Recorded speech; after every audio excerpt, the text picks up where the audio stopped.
Galerinha do Facebook, galerinha do YouTube, galerinha do Instagram, muito boa noite, sejam muito bem-vindos ao Bonde da Madrugada.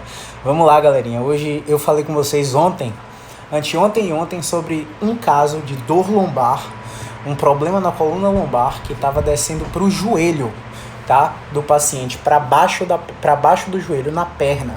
E aí a gente desenvolveu as estratégias de carga para tratar esse paciente, ok?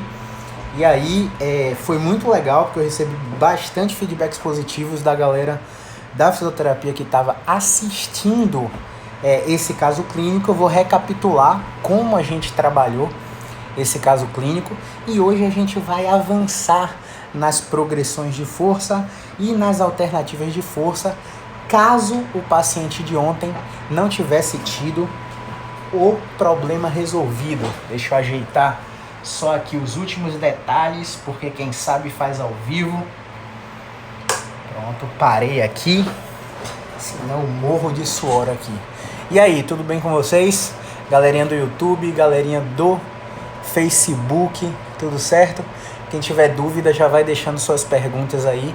Eu vou afixar nos comentários do Instagram agora o tema da nossa live, tá? Dor lombar,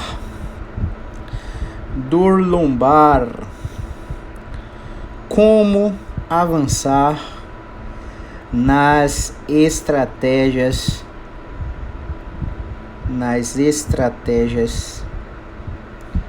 de carga.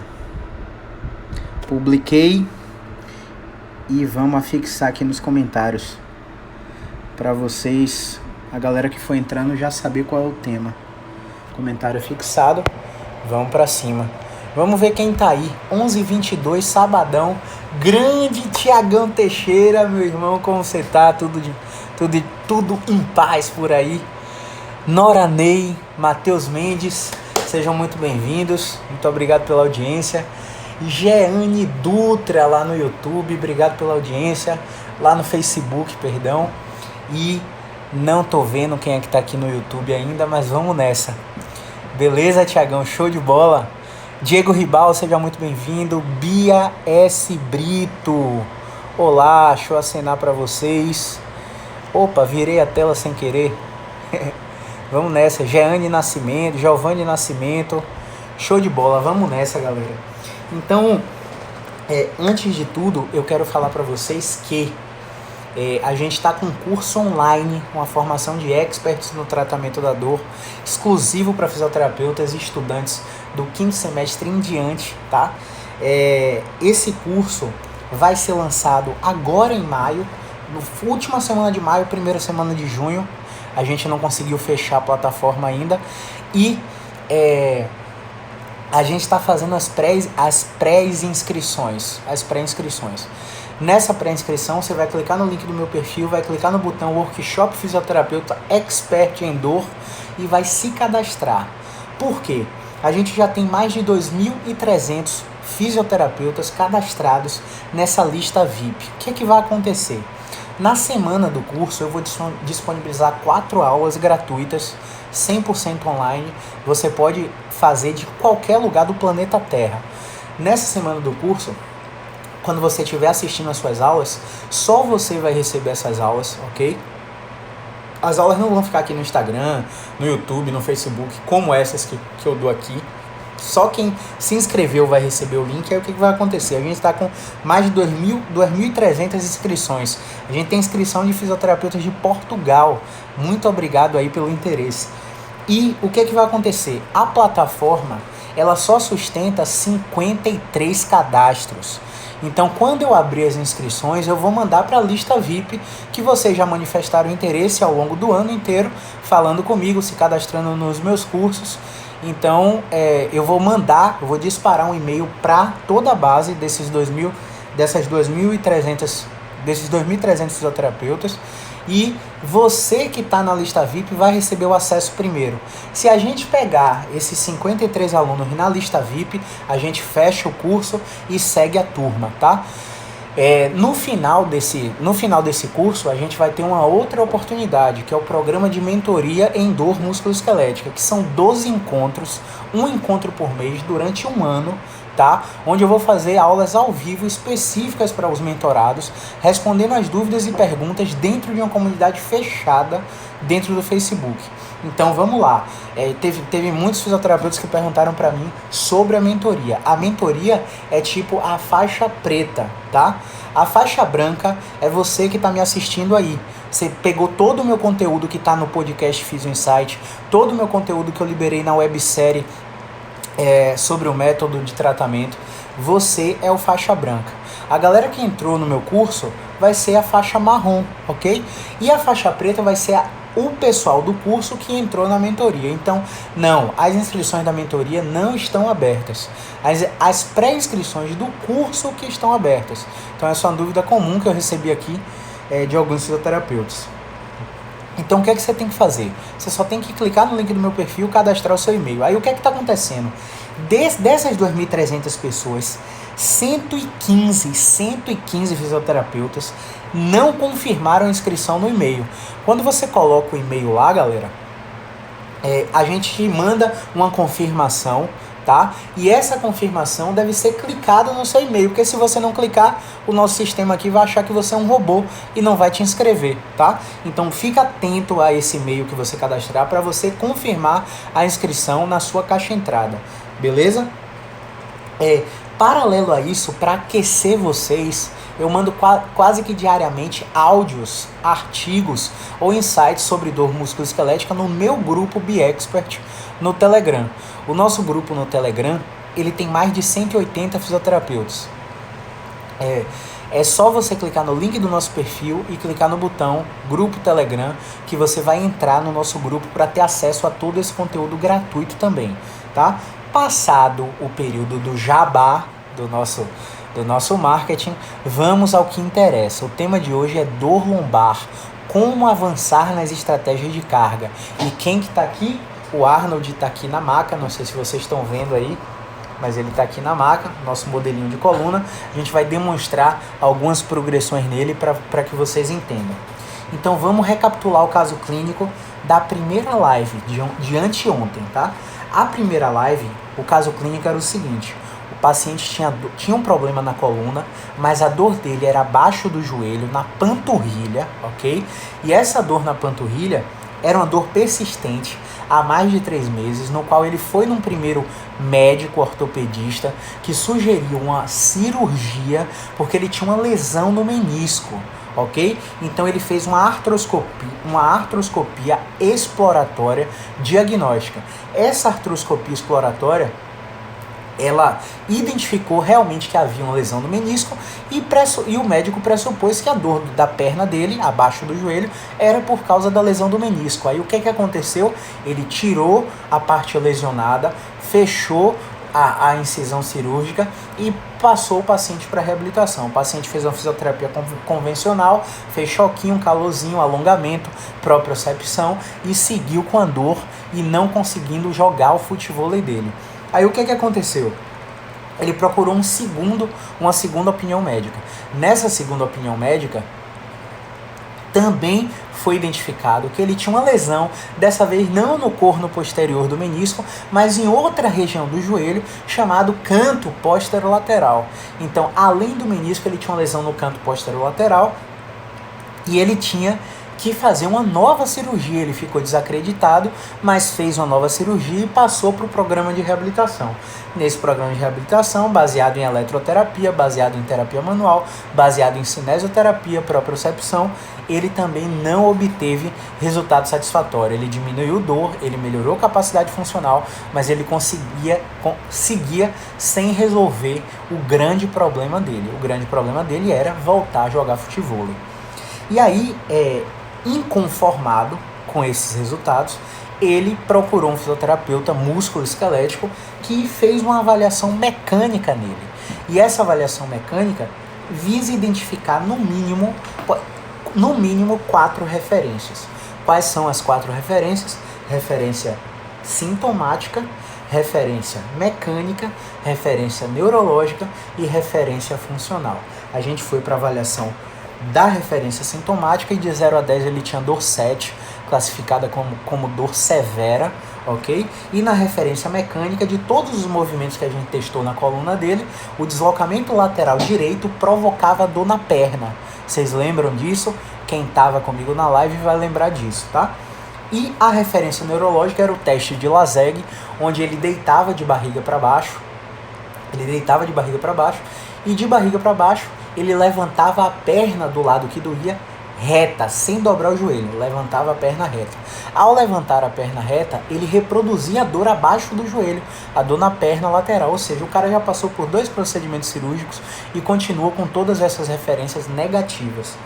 E a referência funcional era apoiar na perna esquerda para dar o chute no futevôlei. Toda vez que ele tirava o pé direito do chão para ficar em apoio unipodal, ele referia a dor no joelho. Talvez um cisalhamento lá na coluna, mas enfim, não vamos focar em questões anatômicas aqui. E aí eu falei para vocês que a gente progrediu as extensões, ele sempre diminuía e não tinha uma melhor resposta depois dos exercícios. E aí a gente progrediu extensão deitado com pressão expiratória, extensão deitado com pressão extra do cinto, e ele reproduzia um aumento da dor com a pressão do cinto durante o teste, e depois do teste a dor estava pior. Não estava pior, né? Ele aumentou durante, mas não estava pior depois. E aí eu falei para vocês uma coisa que, mais uma vez, se você não está acompanhando essa série de lives, anota o que eu vou falar aqui. Quando a gente faz a anamnese, quando a gente faz o cabeçalho, né, da tarefa da anamnese do paciente, você pega lá o nome completo, idade, CPF, você vai para a história da doença, a história pregressa, você vai ver como isso aconteceu, desde quando que dói, o que é que ele faz que dói, quais que são as queixas dele, você vai para a seção de movimentos. Na seção de movimentos você vai fazer perguntas básicas. O que é que acontece quando você está sentado? E quando você está de pé? E o ato, a transição entre sentado para de pé, o que é que acontece? Porque o levantando, a transição do sentado para de pé é reversão de curva lombar. O cara tem problema na reversão de curva? Pergunta básica. O que é que acontece quando você curva, quando você dobra o tronco? O que é que acontece quando você vira? O que é que acontece quando você está deitado, prolongado? O que é que acontece quando você está sentado, prolongado? Transição, levantando. O que é que entre manhã durante o dia e fim do dia? O que é que acontece com sua dor?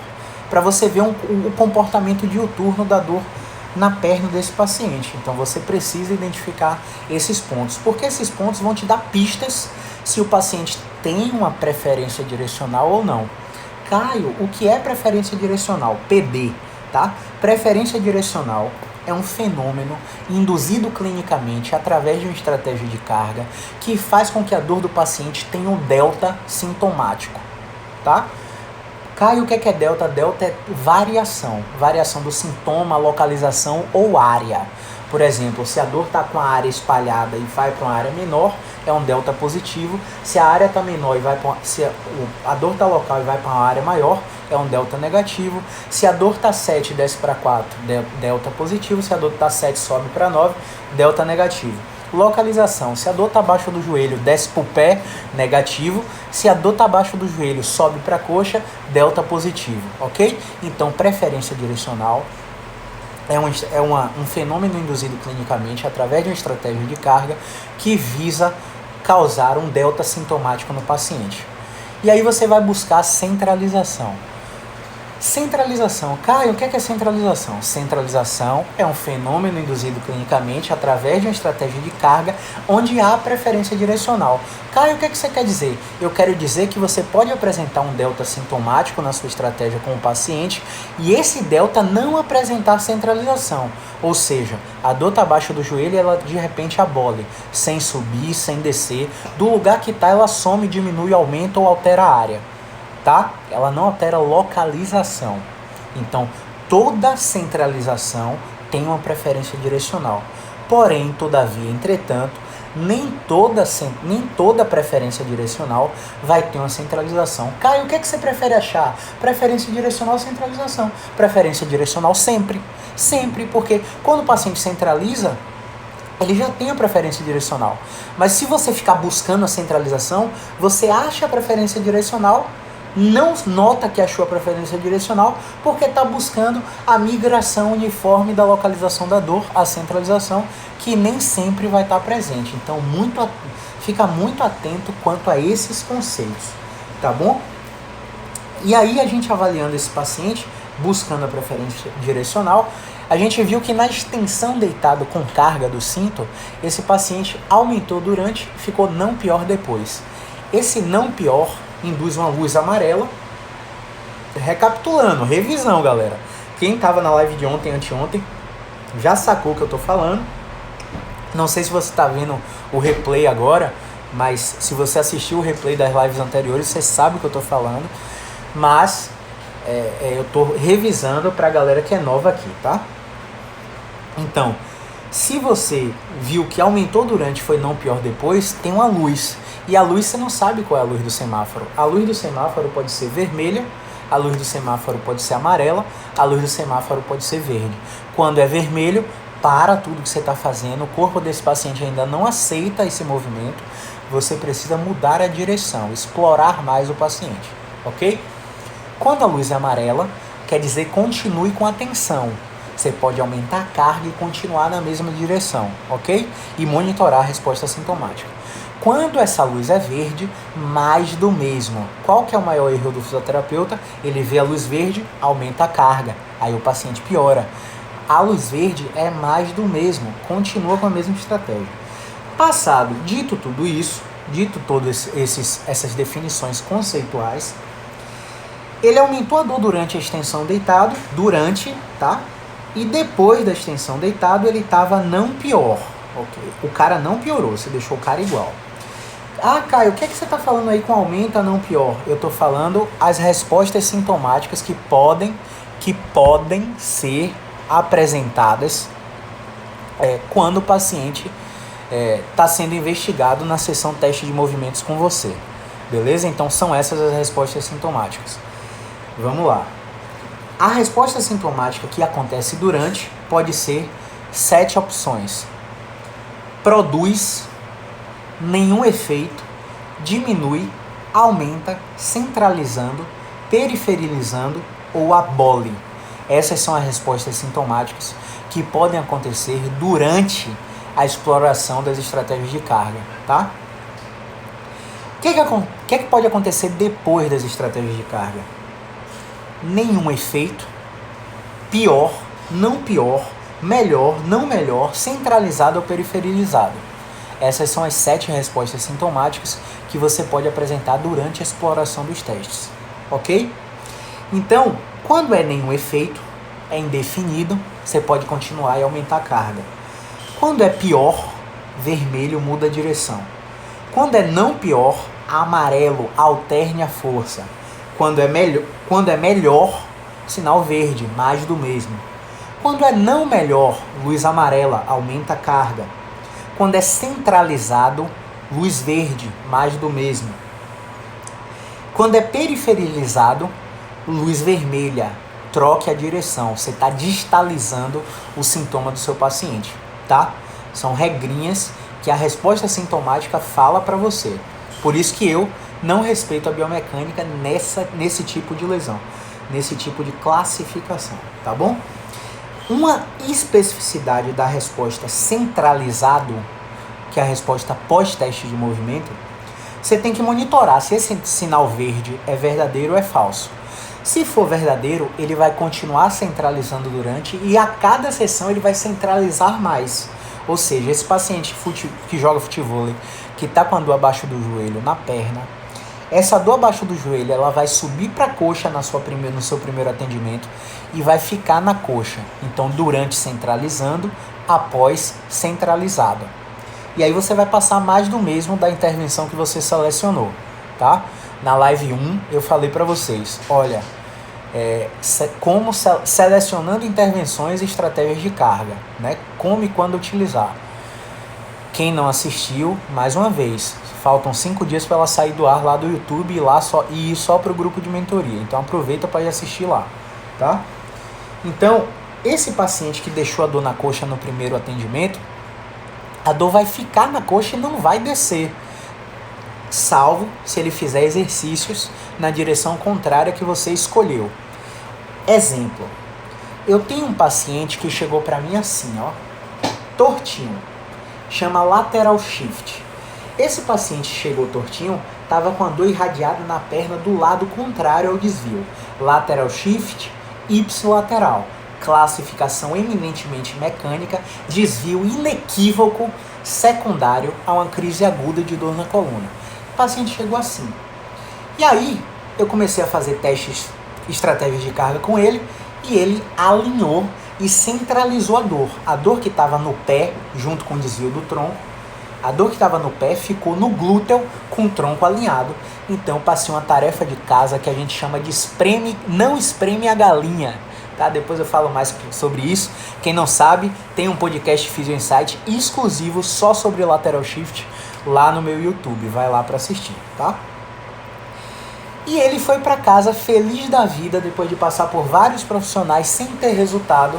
Com 2 semanas de desvio, ele foi atendido por mim e teve um resultado expressivo com o alinhamento do tronco, e a dor que estava no pé subiu para o glúteo. Ainda doía, mas numa intensidade muito menor, e eu iria revê-lo com 72 horas.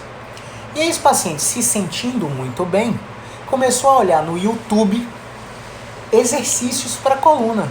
E aí começou a fazer alongamentos com bola suíça, alongamentos para lá, alongamentos para cá, rotações para lá, rotações para cá. E aí me mandou um WhatsApp. Doutor, tô em crise, piorei. Será que não é hérnia de disco? Meu amigo, vamos lá, você aguenta esperar até sexta, porque ia completar 72 horas, ou você piorou muito e quer vir hoje? E aí ele veio no dia que ele piorou, porque ele não aguentou esperar.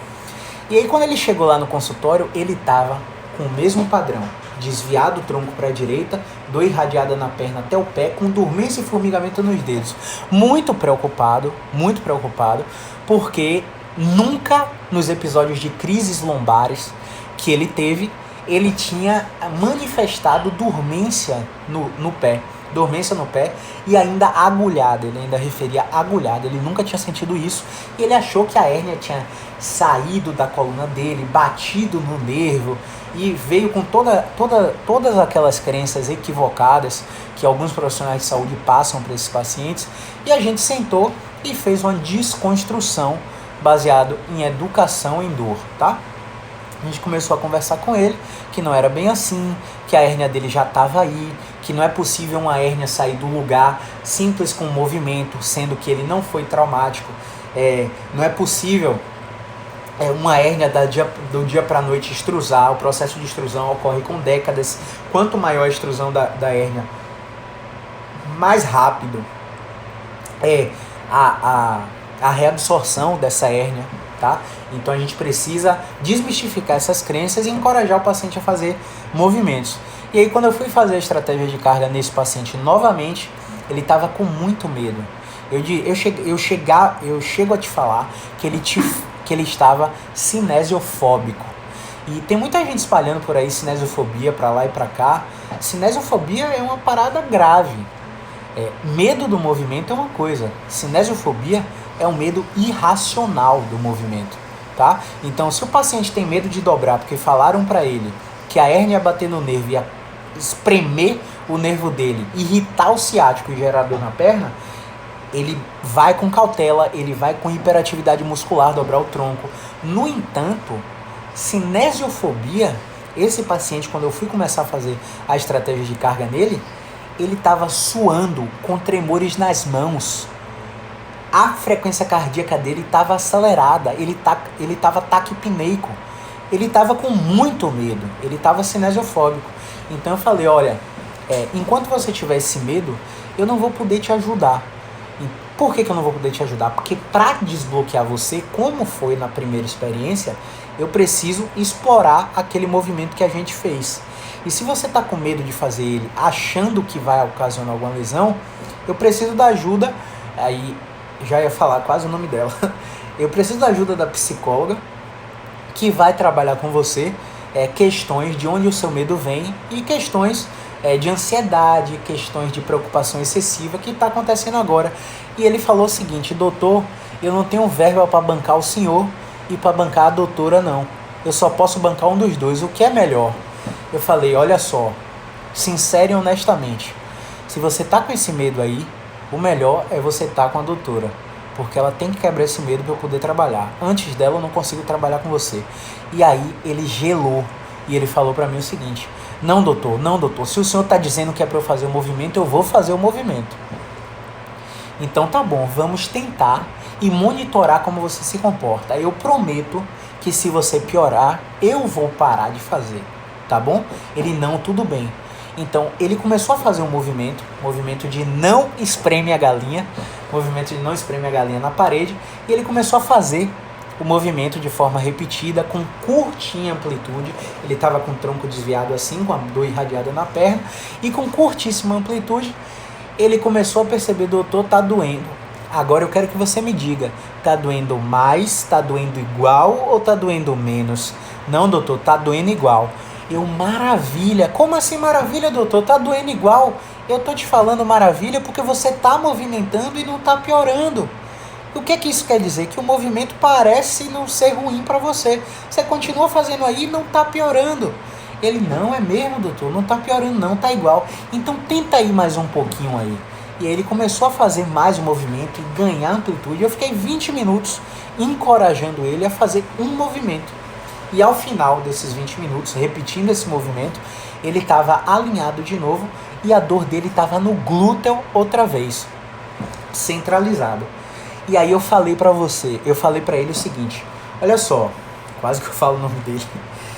Olha só, quando você tem essas crises de dor, que seu tronco desvia, existem direções que te ajudam e direções que te atrapalham. Se eu tô falando com você que eu te avaliei e essa direção é boa para você, é para você fazer essa direção até eu trocar, tá? Se você vai pro YouTube e faz direções opostas ou aleatórias, baseadas em exercícios que um profissional está prescrevendo sem te avaliar, você corre grande risco de travar novamente, e se essa dor descer de novo lá para sua perna, eu não vou conseguir te ajudar. E sabe o que acontece se eu não conseguir te ajudar? Muito provavelmente você vai precisar de bloqueio transforaminal com agulha deste tamanho. Ele: não, doutor, tenho muito medo de agulha. Coloquei medo nesse paciente, né? Me julguem, eu sei. A galera me critica muito por causa dessa terapia. Alguns colegas de mentoria falam que meu tratamento é de choque. E assim, funciona com muita gente, não funciona com alguns pacientes. E os pacientes que não funcionam, é claro, eu adapto o nosso discurso. Mas funciona muito. Por quê? Eu gosto de mostrar para o paciente o pior cenário possível e o melhor cenário possível, para ele trabalhar com esses extremos, estando na média. Tá? Então eu mostrei para ele: se eu não conseguir mais resolver, você vai ter que tomar um bloqueio transforaminal com esse tamanho aqui. Você vai ter que descer aqui no primeiro andar, falar com o doutor não sei quem, que vai prescrever o bloqueio transforaminal, por você não estar respondendo ser uma radiculopatia lombar não centralizante, que é um tipo específico de classificação, ok? E aí beleza, ele pegou esse medo. Você já sentiu muito medo? Mas muito medo mesmo? Pois é, ele sentiu esse medo, só que ele pegou esse medo e transformou em foco. E quando ele transformou esse medo em foco, ele foi com outra coragem para fazer o exercício que eu prescrevi. E aí quando eu prescrevi o exercício para ele, ele centralizou a dor para o glúteo e focou em não fazer os exercícios do YouTube que ele havia feito quando travou de novo. E aí o que acontece? Eu perguntei para ele: e aí? A que você atribui essa melhora com um atendimento? E aí ele falou para mim: Caio, eu acho que o remédio que o doutor passou começou a fazer efeito, né? E aí eu não mudei essa expressão de gorducho aqui pra nada. Eu falei: que legal, e você tá tomando esse remédio há quanto tempo? Não, eu tô tomando há 2 semanas. Ele não fez efeito e começou a fazer efeito agora com 2 semanas. Ele acho que fez efeito, porque a dor diminuiu. Aí eu falei, tá bom. Então vamos testar um outro movimento? Ele falou, vamos. Eu falei, ok. Senta aqui e faz esse movimento. Aí ele começou a fazer um movimento que a gente chama de flexão em pé assimétrica, tá? Esse é um tipo de movimento. A flexão em pé assimétrica, ela vai irritar o tecido nesses casos de lateral shift. A flexão em pé assimétrica começou a fazer a dor dele que estava no glúteo descer para a coxa, descer para o joelho, chegar na batata. Quando chegou na batata, ele falou para mim, doutor, a dor tá descendo. E descer é bom ou ruim? Vamos chamar ele de Carlos, tá? E seu Carlos, e descer é bom ou ruim, de acordo com o que a gente conversou na última sessão? Não, descer é ruim, né, doutor? E você vai continuar fazendo esse exercício que eu mandei? Ele, é melhor não, né, doutor? Melhor não, pode parar. Fica de pé aí, de frente para a câmera e me fala, como que você está se sentindo? Aí ele falou para mim, doutor, a dor tá na batata. E você acha que você está alinhado? O paciente estava com o tronco assim novamente, com o tronco desviado no lateral shift. E aí eu falei para ele, olha Carlos, você tá um pouco parecido com como você chegou hoje no atendimento. Você tá com o tronco desviado e a dor tá lá na perna. Então, foi esse movimento que eu te passei que te piorou. Ele né, doutor? E por que o senhor passou? Eu não. Foi um teste para saber se você entendeu que o movimento, alguns movimentos ajudam você e outros movimentos atrapalham você. Ele falou, não é mesmo. E agora, doutor? Agora volta ali para a parede e faz o exercício de não matar a galinha, de não espremer a galinha. Ele começou a fazer o exercício de não espremer a galinha e ele começou a tirar a dor da perna, jogar a dor pro glúteo e corrigir o desvio. Quando ele corrigiu o desvio, galera, eu perguntei para ele de novo, e aí, como é que você tá? Tô muito melhor, a dor que tava 7 tá 2 e a dor tá só aqui no bumbum. Aí eu falei, tá bom. E aqui você atribui essa melhora? Doutor, esse movimento de não espremer a galinha, né? E aí a gente deu risada. Por que a gente deu risada? Porque quando ele me falou que o remédio que estava fazendo efeito, eu tinha que acabar com essa crença na cabeça dele. Por que eu tinha que acabar? Porque se ele achasse que o remédio estava fazendo efeito, ele ia tender a não fazer o movimento que eu prescrevi em casa e quando tivesse crise de dor, tomar o remédio que não ia fazer efeito. Então eu mostrei para o paciente na hora que se eu quisesse, um movimento ia piorar drasticamente ele, enquanto o outro movimento ia melhorar ele de forma abrupta. E aí quando ele entendeu isso, eu liberei ele da sessão e prescrevi o exercício e nunca mais ele ficou no YouTube procurando exercício para coluna e hoje ele só faz meus exercícios. Teve até um episódio na semana passada que ele falou para mim que tava com uma dorzinha na coluna e uma prima dele falou para ele, faz esse movimento aqui que meu físio passou para mim, eu melhorei muito. Aí ele falou, aonde? Eu só faço os exercícios que o doutor me passa, porque o doutor me avaliou, sabe qual é o movimento que me melhora. Vai que eu faço isso aí e travo de novo. Então é geralmente isso que acontece, tá? Galera, quem tiver pergunta, manda pergunta aí. Quem quiser ser chamado ao vivo, coloca eu aí nos comentários que a gente faz uma ligação de vídeo agora para tirar sua dúvida, beleza? Enquanto a gente continua. Então, voltando para o caso. No caso do jogador de futevôlei com dor na perna, a gente explorou a extensão com cinto, ele aumentou, não pior. Não pior, a gente alternou força. A gente pegou o quadril dele e desviou o quadril para a direita, desviou o quadril para a esquerda, porque a gente quer fechar o lado direito, que é o lado que a perna dói, ok? Só que aí a gente começou a progredir a carga, fazer a progressão de força com o quadril desviado, e ele diminui no melhor, diminui no melhor, diminui no melhor. Na última progressão de força com pressão extralateral, esse paciente apresentou aumenta durante e não pior depois. O não pior é uma luz amarela que requer uma alternativa de força. E aí a gente falou para vocês ontem. A alternativa de força usada para esse paciente em específico foi um delta de posição inicial. A gente variou a posição que ele começa o exercício. ok? A gente variou a posição que ele começa o exercício. E aí a gente colocou ele deitado de barriga para baixo em prono, na posição de leitura, com o quadril desviado para o lado direito, que é o lado que abre a raiz, cuja dor na perna que ele sente, né? No caso, ipsilateral. O desvio do quadril é ipsilateral ao lado da dor nesse caso. E aí a gente ficou 3 minutos conversando com o paciente e esse paciente piorou. E aí eu vou mostrar para você como a gente fez isso. Vamos ver se a câmera tá pegando a maca aí. Vamos virar aqui um pouquinho para vocês verem. Galera do YouTube tá vendo a maca aí? Pronto, beleza. Tudo certo. E aí a gente fez o seguinte, ó. Aqui tá o Arnold. Vamos colocar o Arnold na cama. A gente estava fazendo isso. Começamos assim, diminuindo melhor. Depois soltamos a pressão expiratória, diminuindo melhor. Depois colocamos o cinto aqui na coluna e prendemos aqui na mão. Aumenta, não pior. Alternamos força, desviamos o quadril para o lado esquerdo para fechar o lado direito, que é o lado da perna que dói, não é isso?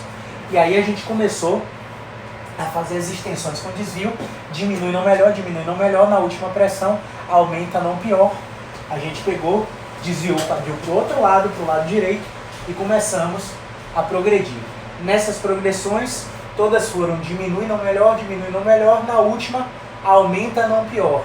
Delta, sintomático negativo, só que luz amarela, fazendo com que a gente alternasse a posição inicial. E aí a gente ficou assim, deitado de barriga para baixo, com o cotovelo apoiado, em posição de leitura, como se estivesse lendo um livro aqui, ok? 3 minutos nessa posição, o paciente melhorou, diminui, e aí a gente testou novamente. As referências dele. As referências dele foram dor de 0 a 10, 7, estava 2, né, diminuiu muito. A referência mecânica era o desvio lateral direito, que produzia dor na perna, já não estava produzindo dor. A referência neurológica era o Laseg, 60 graus já produzia a dor dele. E a referência funcional era ficar em apoio só com o pé esquerdo, né? Apoio unipodal esquerdo para dar o chute no futevôlei, e ele já não estava mais sentindo dor. Ele melhorou abruptamente. A gente passou esse exercício de 4 em 4 horas para ele fazer todo dia durante 72 horas, e aí ele retornava para consulta para ver como é que ele estava. Só que é o que acontece. Vamos supor que nesse caso esse paciente foi aumenta pior. E aí, Caio, eu explorei tudo que tinha para explorar em extensão e a luz foi amarela até virar vermelha. Quando a luz virou vermelha, o que a gente faz? Quem é raiz me fala aí nos comentários.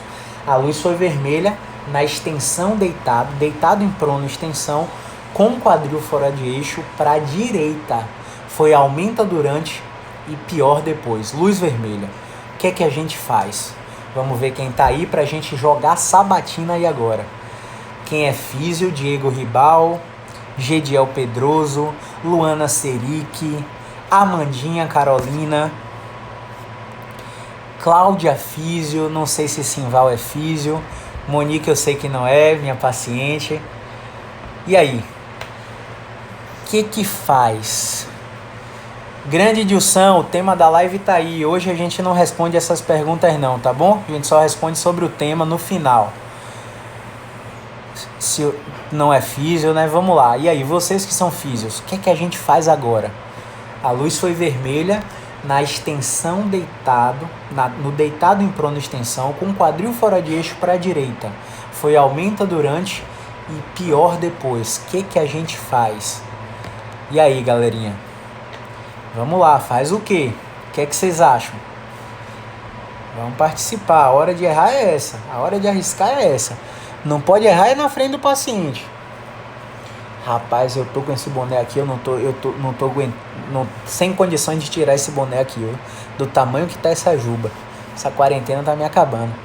Joga o quadril pra esquerda. Pronto, Gediel. Beleza. Gediel, pelo visto, não acompanhou. Dilson, não tem nada que pedir desculpa, é isso mesmo aí, tá? Todo mundo pergunta aí, mas se a gente for responder as perguntas sobre os outros temas, a gente acaba não falando sobre o que a gente tem que falar, tá?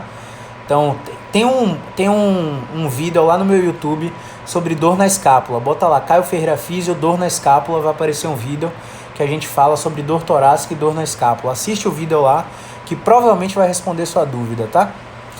Gediel, pelo visto você não estava aqui na live de ontem nem de anteontem. A gente já tinha desviado o quadril para a esquerda, tá? E o desvio do quadril para a esquerda também foi luz amarela o tempo todo.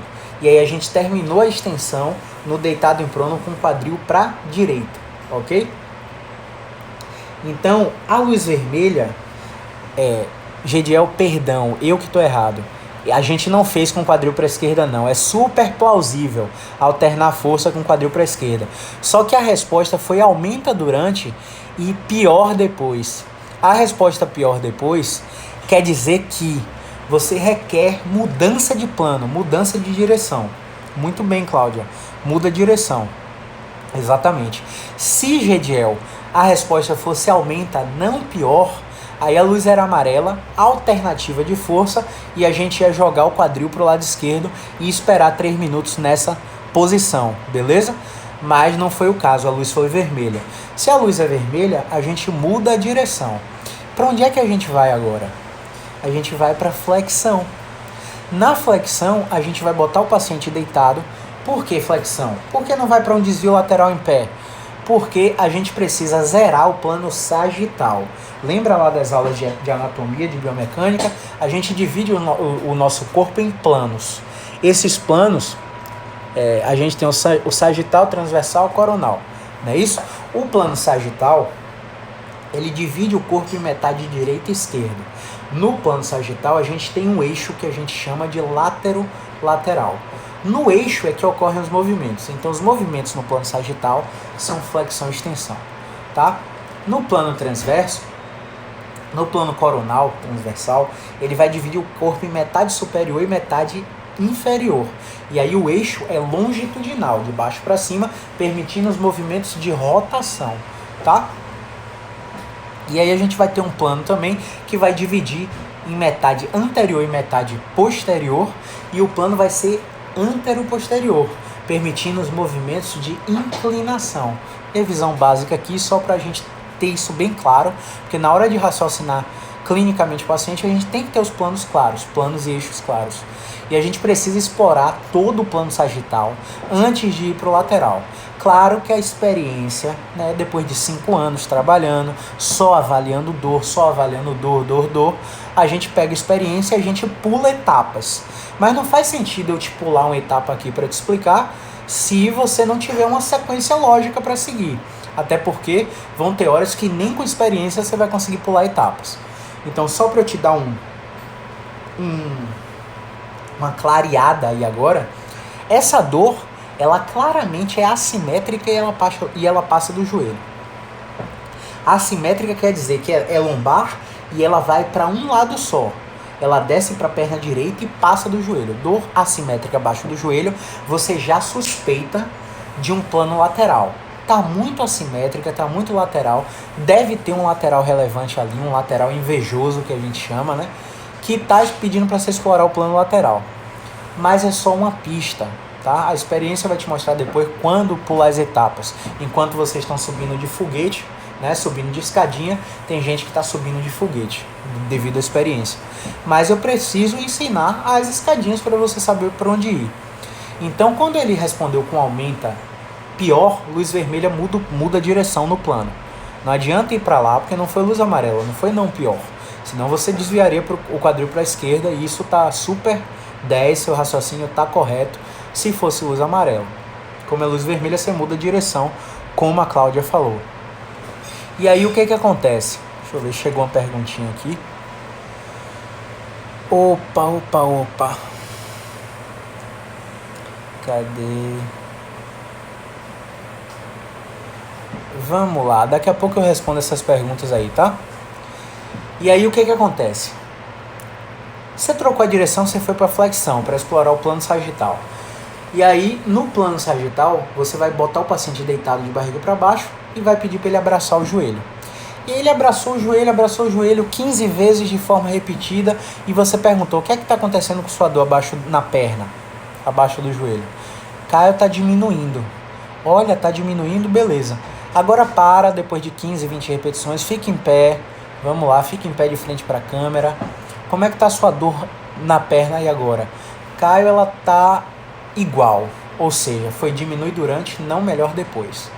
Se é não melhor, luz amarela, progride a carga, progressão de força, mais carga nele. Quando você botou mais carga, você vai como? Você não vai parar na flexão deitado, você vai para flexão sentado, porque deitado você está sem gravidade, você precisa de mais carga, bota o cara para usar a gravidade a favor dele. Pede para ele sentar e ir lá no tornozelo, dobrando o tronco com a perna aberta. E aí eu falei para você, olha só, quando você faz a flexão deitado, você tem que juntar o joelho para o movimento ocorrer na lombar. Se você abre o joelho, o que é que vai acontecer? Você vai mover a coxa femoral junto. E ao mover a coxa femoral junto, você dissipa a carga que teria que explorar a flexão lombar. Então, deitado de barriga para baixo, você vai abraçar o joelho e você vai deixar o joelho juntinho e apertar. Já no sentado, você vai abrir o joelho e ir lá no calcanhar do tanto que dobra. Aí você bota 15, bota 20, 30 repetições e pergunta, o que é que está acontecendo durante? Caio, a dor sumiu, a dor não está mais na minha perna com esse movimento. Eu, beleza, continua aí. Aí depois você para, coloca o paciente de pé de frente para a câmera, você está atendendo seu paciente online aí, de quarentena, o paciente está em chamada de vídeo com você, pronto meu paciente, fica de pé de frente para a câmera. Faz de novo sua referência, sua dor que era 7 está quanto? Ah, tá 6, se baixou, baixou um pouquinho, o cara tá incerto da referência sintomática. A referência mecânica, desvia o quadril para a direita, desvia o tronco para a direita. Quando ele desvia o tronco para a direita, ainda produz a dor na perna. Quando você faz o Laseg 60 graus, continua doendo o Laseg. Quando você faz o apoio em uma perna só, do lado esquerdo, para dar o chute, o que é que acontece? Continua doendo a perna. Ou seja, ele diminuiu durante, mas não estava melhor depois. Diminui, não melhor. Resposta pós-teste, não melhor. Luz amarela, mais carga. Se a luz é amarela, o que é que a gente vai fazer? A gente vai botar o cara em pé. Porque em pé, para dobrar a coluna, ele tem mais carga do que sentado. E aí você pede pro cara fazer flexão em pé pra cacete, muita flexão em pé, pra ele ir lá no chão. Ele cai, mas na pista da anamnese o paciente falou que quando curva é muito ruim pra ele, dói. Olha só, quando ele curva, ele não curva de forma repetida.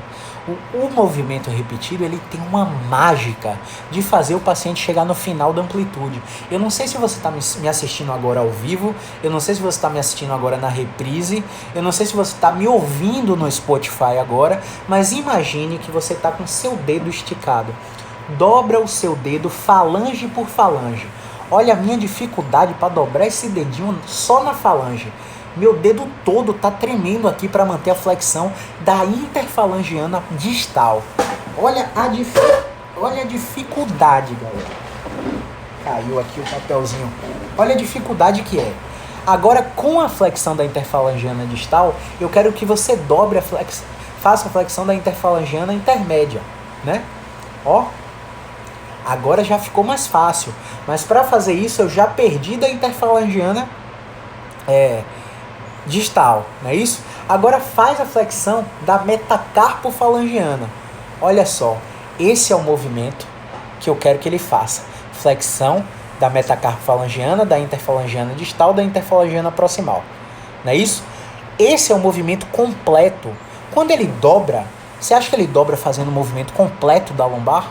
Não, de jeito nenhum. Ele faz o movimento em amplitude média. E é por isso que os pacientes não sabem que tem problema na coluna. Porque nas atividades funcionais, os pacientes usam amplitude média o tempo todo.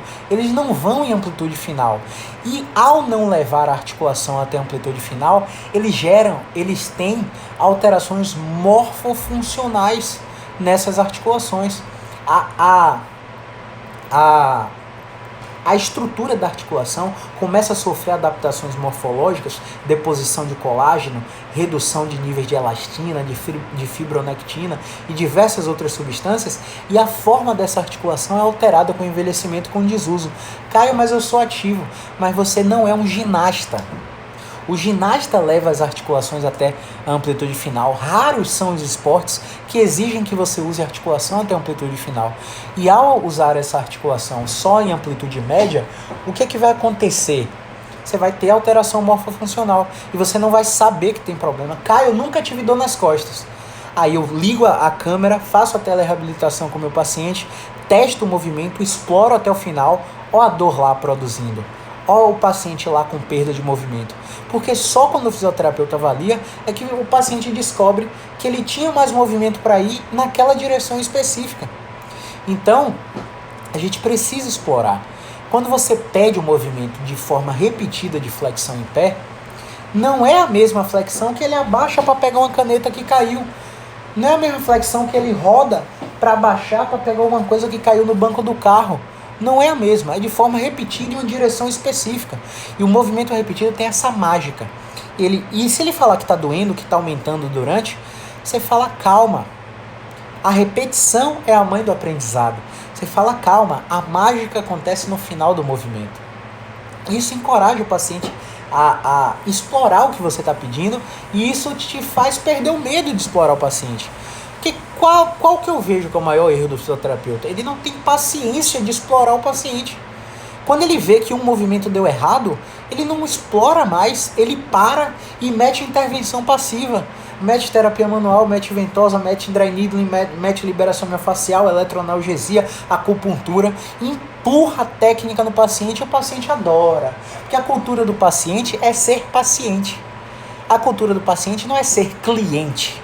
E se a gente for para a etimologia da palavra, o paciente é uma terminologia que fala que a pessoa vai receber um tratamento porque ela está convalescente.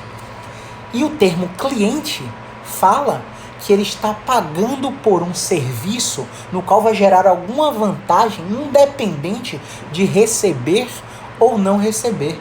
Ele paga por uma experiência.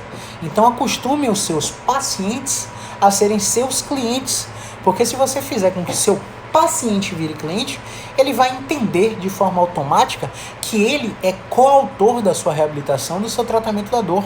Ele não pode esperar que você salve a vida dele, que você salve a dor dele. Você não é nenhum salvador da pátria. O fisioterapeuta ele tem a mania de achar que ele é dono de funerária, que algum dia todo mundo vai precisar dele. E não é verdade. Muitas pessoas conseguem se recuperar sozinhas sem o auxílio do fisioterapeuta. Mas, enfim, por que eu estou te falando isso?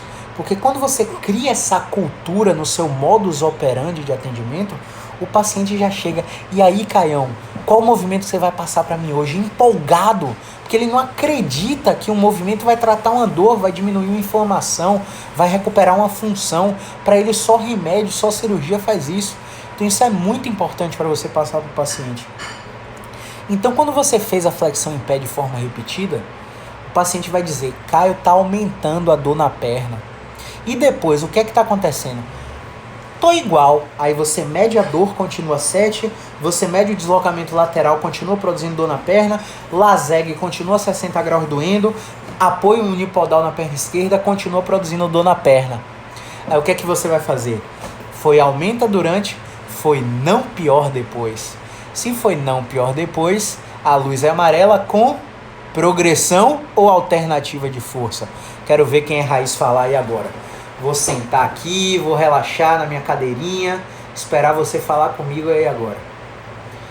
A resposta do paciente na flexão em pé repetida foi aumenta, não pior. A luz é amarela. Isso requer que o terapeuta faça progressão ou alternativa de força. E aí? Fala pra mim. Vamos ver quem é que tá aí. Galerinha do Face. No Face geralmente não tem físios.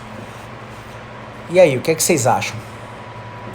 Quem responde essa pra mim? Progressão ou alternativa de força? Eu tô usando flexão em pé repetida e o paciente aumentou a dor durante o teste e diminuiu e não ficou pior depois do teste. E aí? O que vocês acham? Vamos lá, porque o Instagram só tá me dando 6 minutos, então eu vou ajudar para vocês, tá? O aumenta não pior é uma luz amarela que alterna a força. Exatamente, Amandinha, muito bom. Eita, que eu tô sentindo orgulho desses seguidores, viu? Não, Claudinha, é alternativa. A progressão de força é quando você aumenta a carga na direção específica. Você deve progredir a força quando a resposta for diminui, abole ou centralizando durante e for não melhor depois. Beleza?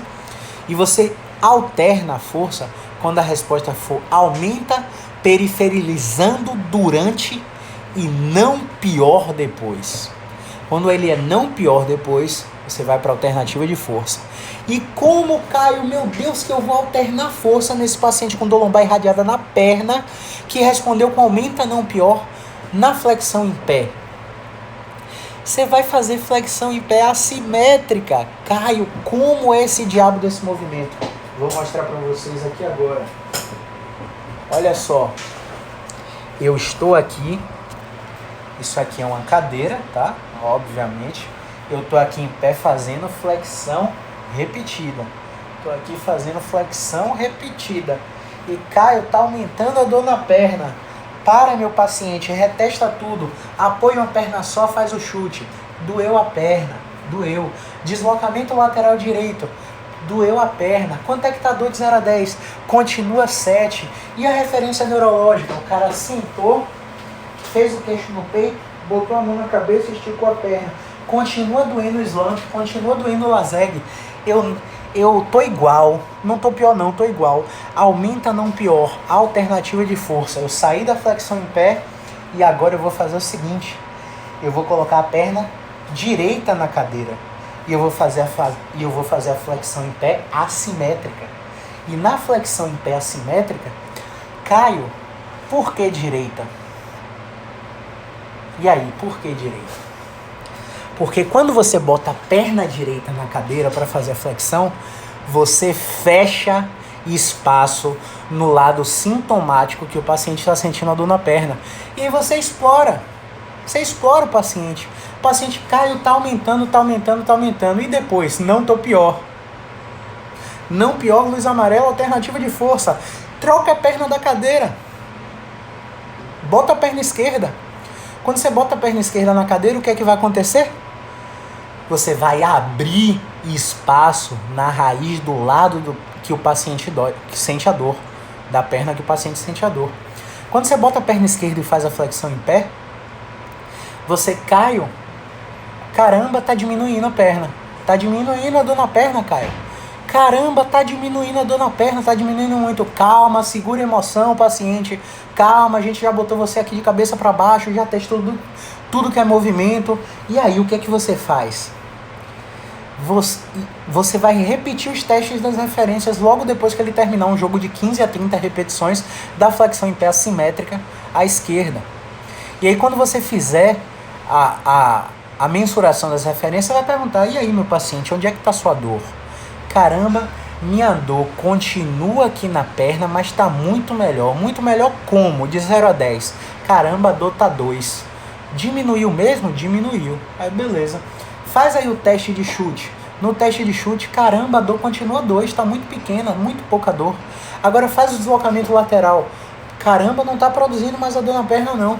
Agora faz o laseg, faz o slump. A perna que subia só 60 graus está subindo 90, igual ao lado da perna que não dói. E pronto. É simples. É simples, simples, simples e simples. A gente precisa